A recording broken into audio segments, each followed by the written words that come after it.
नमस्ते everyone, welcome back to my channel. आज चाहिँ म तपाईँलाई इन्टरभ्यूमा म कसरी रेडी भएर जान्छु त्यो देखाउँदैछु है। यो चाहिँ टोनर हो होइन, यो चाहिँ मैले मुखसुख मजाले धोएर आएको छु। अन्त यो फर्स्ट स्टेप एज टोनरको युज गर्छु हो। टोनरलाई चाहिँ एकछिन लगाएर एकछिन छोडिदिन्छु 1 मिनट जस्तो। अन्त त्यसको पछाडि चाहिँ म सेकेन्ड स्टेप मेरो मोइस्चराइजर युज गर्छु। मोइस्चराइजर चाहिँ यो मेरो फेभरेट हो। अब तपाईँहरूलाई जुन चाहिँ मनपर्छ त्यही युज गर्नु सक्नुहुन्छ। जुनै पनि प्रडक्ट तपाईँलाई जुन मनपर्छ त्यही युज गर्नु सक्नुहुन्छ। तर मलाई चाहिँ यो चाहिँ मेरो फेभरेट हो। मेरो फेसमा मजाले अब हुन्छ नि, मलाई सुट गर्छ, त्यही लागि म यो एज अ मोइस्चराइजर युज गर्छु। टोनर पनि। अन्त यो सनस्क्रिन हो। सनस्क्रिन त तपाईँलाई थाहै छ होला किन युज गर्छ भनेर होइन। मजाले हाततिर पनि लगाउनु, सबैतिर लगाउनु। यो चाहिँ प्राइमर हो। प्राइमर चाहिँ किन लगाउँछ भन्दाखेरि त्यसले चाहिँ बेस राम्रो हुन्छ होइन। तपाईँले कन्सिलर फाउन्डेसन लगाउँछ त्यसले चाहिँ राम्ररी, त्यो प्राइमरले चाहिँ बेस राम्ररी गर्छ। त्यो चाहिँ कन्सिलर मैले भर्खर अप्लाई गरेँ। कन्सिलर चाहिँ किन लगाउँछ भन्दाखेरि तपाईँको डार्क सर्कलहरू होइन, डार्क उयोहरू हुन्छ नि, अब स्कारहरू अलिअलि त्यो कन्सिल गर्नु लगाउँछ हो। अन्त यो चाहिँ फाउन्डेसन म युज गर्दैछु। फाउन्डेसन चाहिँ तपाईँ जति ब्लेन्ड गर्नुहुन्छ त्यति राम्रो देख्छ होइन, त्यति राम्रो पनि हो। अन्त हुन्छ नि, नेचुरल देख्छ। अब तपाईँले नभए त्यो फाउन्डेसन राम्ररी ब्लेन्ड गरेन भने चाहिँ त्यो क्र्याक देख्छ। अन्त कस्तो हुन्छ नि, अब नराम्रो देख्छ क्या त। त्यो चाहिँ मलाई मन पर्दैन। त्यही लागि म फाउन्डेसन चाहिँ जहिले जसलाई पनि भन्छु मजाले ब्लेन्ड गर्नु भनेर होइन। म पनि पुरा ब्लेन्ड गर्छु। अन्त अब यसको पछाडि चाहिँ म कम्प्याक्ट युज गर्छु। त्यो कम्प्याक्ट किन युज गर्छ भन्दाखेरि अब तेलहरू निस्किन्छ होइन अनुहारबाट होइन, ओइली हुन्छ। अन्त त्यसको लागि धेरै राम्रो। अन्त फेरि अब लामो लाइन हुन्छ इन्टरभ्यूमा, अन्त त्यसको लागि पनि त्यही हो, अब लगाउनै पर्छ कम्प्याक्ट चाहिँ होइन। यो चाहिँ म आइब्रो बनाउँदैछु।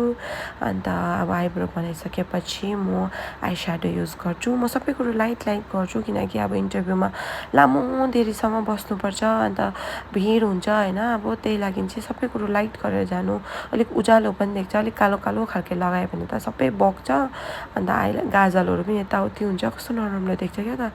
त्यो कुरो पनि अब हल्का लगाएर जानु, इन्टरभ्यूमा राम्ररी देख्छ। बरु अलिक हल्कामै मलाई त राम्रो लाग्छ किनकि अब लामो बस्नु पऱ्यो, मान्छेले देख्दा पनि पछाडि भुत जस्तै हुन्छ क्या, बेसी मेकअप त्यो अब बगेर पसिनाले होइन।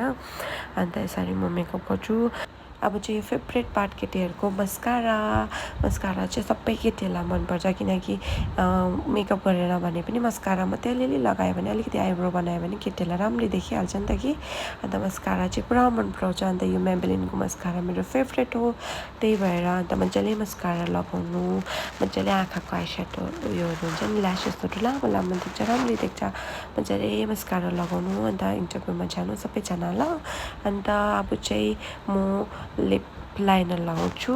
त्यो चाहिँ अप्सनल हो, तपाईँलाई लगाउनु मन लाग्यो भने लगाउनु, नलगाउनु मन लाग्यो भने नलगाउनु। लिप लाइनर त मैले जस्ट अब मेरोमा थियो भनेर मात्रै लगाएको, त्यत्तिकै त म लिपस्टिक पनि मन पर्दैन हो। लिप लाइनर चाहिँ अब मैले लगाइहालेको, मेरोमा थियो भनेर अलिकति भ्यासलिन लगाएको चिप्लो चिप्लो पारेर। अहिले चाहिँ म लाइट, मैले चाहिँ फर्स्ट अब यो लाइट लिपस्टिक लगाउँछु कस्तो देख्छ भनेर। तर अब हुन्छ नि, तपाईँ अलिक डार्कै लगाउनु किनकि अब मेकअप पनि लाइट छ, लिपस्टिक चाहिँ अलिक डार्क लगायो भने राम्रो देख्छ नि त होइन। यो चाहिँ मैले ब्लसर लगाएको हल्का, बेसी पनि लगाउनु मन पर्दैन मलाई, तपाईँलाई जस्तो मनपर्छ त्यस्तै लगाउनुहोस्। यो चाहिँ हाइलाइटर हो।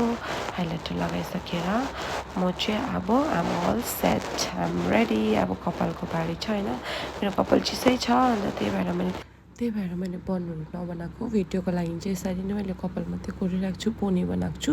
युजली म बन बनाउँछु, पोनी पनि बनाउँछु, तर बन बनाउनु चाहिँ राम्रो लाग्छ, सपक्क हुन्छ कपाल अन्त होइन। अब चिसै थियो कपाल, त्यही भएर मैले बन बनाउनु सकिनँ। त्यही भएर अब एकछिनमा म लिपस्टिक पनि चेन्ज गरेर आउँछु होइन। कपाल मजाले सेटल गरेर, राम्रो सेटलै भएन किनकि कपाल चिसै छ, अन्त राम्ररी भदै भएन क्या, मैले जति ट्राई गर्दा पनि होइन। अब मैले चेन्ज गरेर आएँ, मैले लिपस्टिक पनि चेन्ज गरेँ, साह्रो डल देख्दै थियो होइन। अलिक अघि मैले भनेको थिएँ नि, अलिक चकिलो लिपस्टिक लगाउनुपर्छ भनेर। अन्त मेरो रुममा लाइटिङ पनि राम्रो थिएन, त्यही भएर राम्ररी देखेको छैन अहिले हो, किनकि ढिलो भइसकेको थियो भिडियो बनाउँदा रातभरि। त्यही भएर राम्ररी फोटोजहरू पनि खिच्नु पाइनँ होइन। यो चाहिँ 1-2वटा फोटो खिचेको छु, त्यही हेरिदिनुहोस्। Thank you so much for watching this video and guys please support me and subscribe my YouTube channel, like, comment and share my YouTube videos and drink lots of water. Take care, bye bye.